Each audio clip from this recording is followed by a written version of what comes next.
Política, regado a um bom café. Mário Flávio já está conosco, né? E hoje ele vai avaliar o encontro da governadora eleita de Pernambuco, Raquel Lira, com o governador reeleito do Rio Grande do Sul, Eduardo Leite, e também analisa a acusação dos aliados de Bolsonaro que fizeram, né, falando sobre censura por parte do TSE. Bom dia, Mário. Fim de semana aparentemente movimentado, né? Bom dia, Mário. Bom dia. Não para, né? A política, ela segue em pleno vapor aí, né? Mesmo com o final das eleições, né? Seja no âmbito local, mas principalmente no âmbito nacional. E a gente está vendo muita movimentação aí. Ontem, por exemplo, né, a gente separou uma foto aqui para vocês de um encontro, né, que aconteceu entre dois governadores eleitos, né? A primeira governadora eleita de Pernambuco, Raquel Lira, e o governador reeleito do Rio Grande do Sul, Eduardo Leite. Os dois são do PSDB e eles foram os responsáveis aí, né, pelo PSDB não fracassar de vez nessa eleição. Um partido que saiu muito pequeno dessa eleição, apenas com 12 deputados federais eleitos, nenhum senador eleito, né? Tinha a expectativa aí de 4 governos do PSDB, elegeu 3, né? Só perdeu mesmo na Paraíba com Cássio Cunha Lima. Mas aí Raquel e Eduardo Leite, sem dúvidas nenhuma, eles serão os dois responsáveis aí pelo protagonismo do PSDB para os próximos anos. Pernambuco é um dos estados mais importantes do Nordeste, tem importância no mapa político geográfico indiscutível no Nordeste. Hoje, há algum tempo já o estado ele se destaca aí por levar grandes nomes, né? A começar pelo próprio Lula, que foi eleito presidente da República, que é pernambucano, e aí, né, Raquel vai ter um papel fundamental. Ela é a única governadora eleita do Nordeste que não é aliada do ex-presidente Lula, que tem uma posição independente. E muita gente aposta nela para ser o primeiro estado a ter uma posição mais independente com relação ao PT, né? Então, Raquel vai nessa vibe aí, encontra o Eduardo Leite, ele que foi reeleito lá, primeiro governador reeleito desde a redemocratização, isso não aconteceu no Rio Grande do Sul, sempre havia um revezamento de poder. Raquel apoiou o nome de Eduardo Leite, né, para a eleição prévia do PSDB para disputar a eleição da presidência, mas aí João Dória acabou vencendo aquela eleição. Então é uma nova geração de políticos aí do PSDB. O PSDB que sempre foi dividido entre os cabeças brancas e os cabeças pretas, né? Os cabeças brancas, como Henrique Cardoso, aquele pessoal, Mário Covas, aquele pessoal mais antigo, e os cabeças pretas aí seriam os mais novos. Então Raquel e Eduardo Leite se encaixam nessa nova safra do PSDB, que vai ter o trabalho de reconstruir o partido após uma gestão desastrosa do Bruno Araújo na frente do PSDB, que o PSDB encolheu sob a gestão dele, e agora a Raquel, né, aparece junto com o Eduardo Leite. Esses dois nomes aí devem ser protagonistas do partido a partir de janeiro. Eles têm uma responsabilidade muito grande. A partir da gestão deles, a gente vai saber o rumo que o PSDB vai ter. Se Raquel e Eduardo Leite forem bem aí nas gestões, então eles dão uma certa esperança, uma certa expectativa aí para, né, os demais, o partido nos demais estados. Lembrando que a gente tem um prefeito do PSDB aqui em Caruaru, que é o Rodrigo Pinheiro, né, praticamente é o único partido do PSDB de uma prefeitura importante. E aí Raquel vai tentar ter candidato ou candidata no Recife e nas demais cidades maiores, né, no estado inteiro. Então vai ser um desafio muito grande, porque os partidos que saíram fortes dessa eleição, nacionalmente falando, o PL de Bolsonaro, né, que elegeu 100 deputados, e o PT do Lula, que além de eleger o Lula, conseguiu também uma bancada de mais ou menos 60 deputados. Então são os dois partidos que saíram fortes. Os demais saíram enfraquecidos. E o PSDB dos grandes partidos foi o que mais penou nessa história aí. Ainda falando aqui de Pernambuco, né, é grande a expectativa aí sobre quem vai compor o secretariado de Raquel do ponto de vista local, aqui de Caruaru, né? Quem seriam os nomes? E a gente separou aqui uma foto com alguns nomes, né, que devem fazer parte aí desse primeiro escalão. Entre eles estão o Eduardo, que foi chefe de gabinete, o Rubem Júnior, né, que deve ser provavelmente ou o chefe de gabinete de Raquel, ou deve ter uma função estratégica aí na articulação política. O Ítalo Farias, né, que também foi secretário de Serviços Públicos. Matheus Freitas, que semana passada acabou sendo exonerado da MTTC. Né, o Carlos Braga, que disputou a eleição para deputado estadual, então é amigo pessoal de Raquel desde a época do colégio. A Bárbara Florencio, né, que foi secretária de Saúde também. O França, né, o Bruno França, que foi secretário aí de Agricultura. E aí também tem alguns nomes, né, como é o caso do Gilson Monteiro, do Diogo Bezerra, né, da Ana Maraíza, a Bárbara Florencio, como eu já falei, Yuri Ribeiro, que está aparecendo aí na foto também, o José Pereira e o Turo Vilaça. Então esses são as maiores apostas aí de fazer parte do governo de Raquel. Isso não quer dizer que eles vão ser do primeiro escalão, porque eu estava olhando, Laís e Rodrigo, as entidades que vão ser contempladas aí, que são do governo do estado. Só em Caruaru a gente conta mais de 10, né, entidades, entre que você vai o PE, IPI, né, o IPA, né, também a Dagro, são vários órgãos, GRE, Ciretran, GERES, né, são muitas entidades assim que vão fazer parte, que vão ser contempladas. Então esse pessoal que não ficar no primeiro escalão, que eu acho que o secretariado ele também vai pegar um bolo da região metropolitana com Daniel Coelho, né, que não foi reeleito, o próprio Guilherme Coelho, que foi senador de Raquel, deve de repente talvez ser o senador da Agricultura, o secretário da Agricultura, porque é uma pauta que ele conhece bem, né? Priscila Krause também deve ter alguns indicados, o PP, né, que Raquel vai ter que inverter uma lógica no governo do estado que o PSB criou, né, a divisão de secretarias por partidos.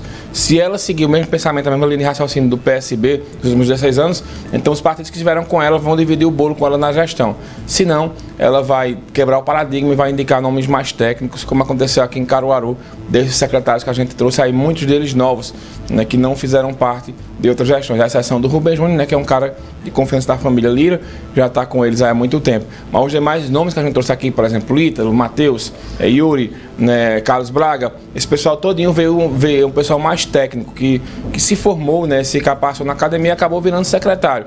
Então Raquel vai ter um dilema muito grande. Ou ela faz o que ela fez em Caruaru e desagrada os partidos e vai ter muito problema com relação à Assembleia e à oposição, ou ela segue o modus operandi do PSB, né, que foi dividir os partidos aí, a gestão entre os partidos, não olhando para quem era secretário, e sim para a indicação do partido. Os dois são perigosos, e os dois são bons e os dois são ruins, né? Vamos saber, né, como é que a governadora eleita Raquel vai fazer isso. Acho que é a partir dessa semana, quando ela volta aí de um pequeno recesso que ela teve, junto com Priscila Krause, e vão começar as indicações aí para a montagem do governo. E falando mais em um âmbito nacional, hoje começa a transição, né, da eleição presidencial, né, oficialmente começa hoje aí, em meio a tanta confusão, em meio a tanto problema. Manifestantes seguem pelo 5º dia seguido aí organizando manifestações aí contra o resultado das urnas.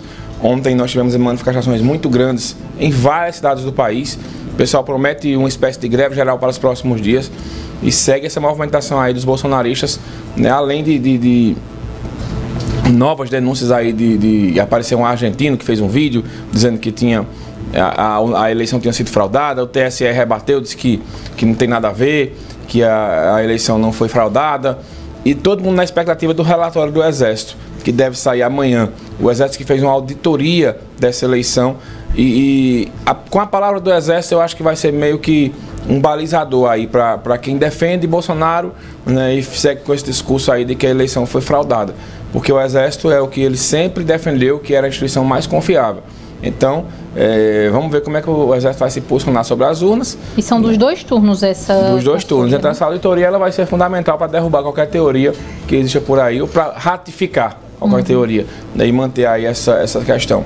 Eu acho que o caminho ideal para os eleitores de Bolsonaro seria cobrar as propostas de campanha do Lula, que são dificílimas de serem cumpridas. A história da picanha, que já virou meme, né, que todo mundo está pegando no pé. O auxílio de R$600 e mais R$150 por cada filho até 6 anos. Só essas 3 promessas serão dificílimas de serem cumpridas. Na minha opinião, melhor você seguir. Quer ficar acampado fazendo protesto? Faça. Agora cobre promessa de campanha. Ficar cantando em nacional na frente de quartel ou ficar bloqueando BR, isso aí para mim é tiro no pé. Perfeito, Mário. E tem também, Mário, entre os assuntos aqui, as acusações do TSE, né, de censura, acusações feitas por aliados de Bolsonaro. Que história é essa? Tem muita conta sendo derrubada, né? Porque é o seguinte, o pessoal que está questionando o resultado das urnas do TSE está derrubando a conta. E aí, eu acho que algumas coisas são desnecessárias nesse ponto de vista do TSE. Por exemplo, o Nicolas, né, teve a conta dele do Twitter e do Instagram tiradas, né, excluídas. Depois o Instagram voltou. O vice de Soraya Tronic, né, que é o Marcos, deixa eu só confirmar o nome dele aqui, eu nem sabia quem era na verdade, mas enfim. Só quem apareceu foi ela na campanha, né? Marcos Sintra. Vocês sabiam quem era o vice de Soraya Tronic? Pronto, esse Marcos Sintra, o vice de Soraya Tronic, ele disse que não gostava de Bolsonaro, não concordava, mas que valeria a pena investigar as acusações. Pronto, isso foi suficiente para que o TSE derrubasse a conta dele. Ele não disse nada demais. Ele disse que valeria a pena. Que muita pessoa fala no Twitter, por exemplo. Se for bloquear todo mundo que está questionando o resto das urnas, que metade das contas, né, vai ter que ser bloqueada. Eu acho que há um exagero por parte da questão do TSE.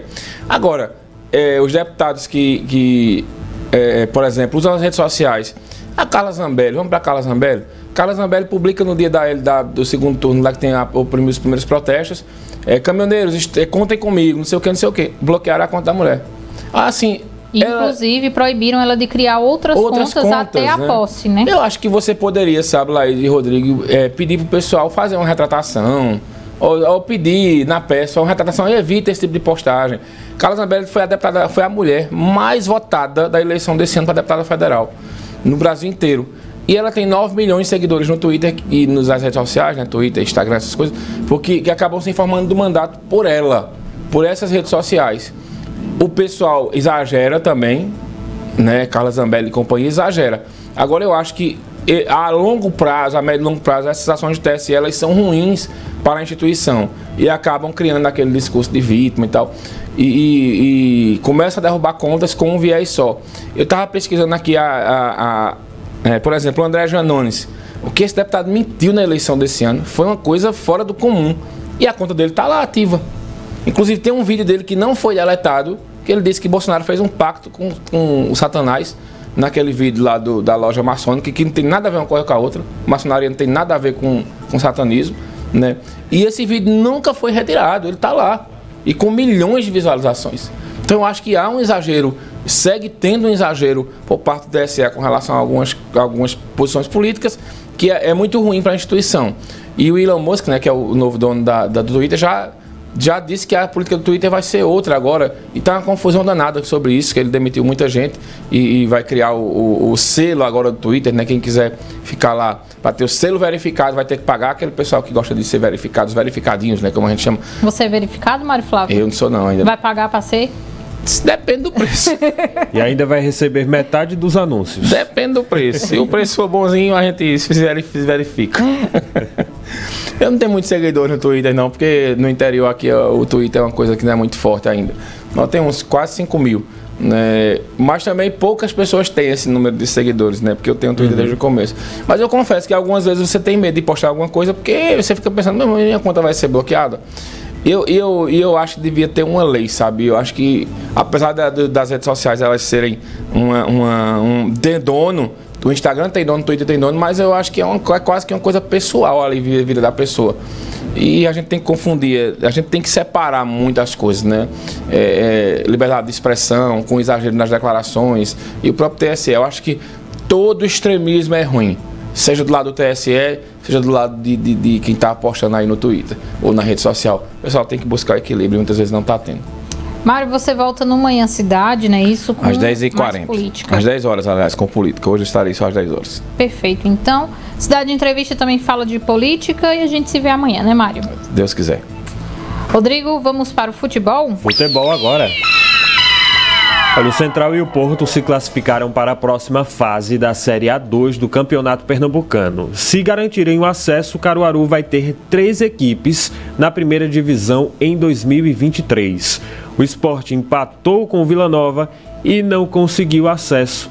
O Leão fica ano que vem na Série B. Já o Náutico vai disputar a terceira divisão com o rebaixamento.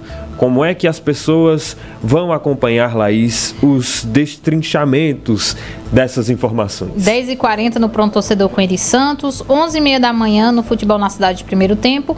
E só lembrando a vocês que hoje, 1h da tarde, Eri Santos, Lucas Medeiros e companhia estão aqui ao vivo acompanhando a convocação da seleção para a Copa do Mundo. Acontece hoje a partir de 1 da tarde, você confere tudo aqui na Rádio Cidade. Pois é, tem muito assunto, continua aqui na programação. Mas agora... Antes da gente se despedir, deixa eu só mandar um abraço para o Fernando de Paula, que deu bom dia pra gente, para o Ademário Torres, né, que desejou parabéns pelo nosso dia, e Obrigado. Também para o Nelson Bezerra do Salgado, que disse que está ligadinho na melhor. Obrigada a todos vocês que participaram, a gente volta amanhã. Um ótimo dia para você, boa semana e até amanhã.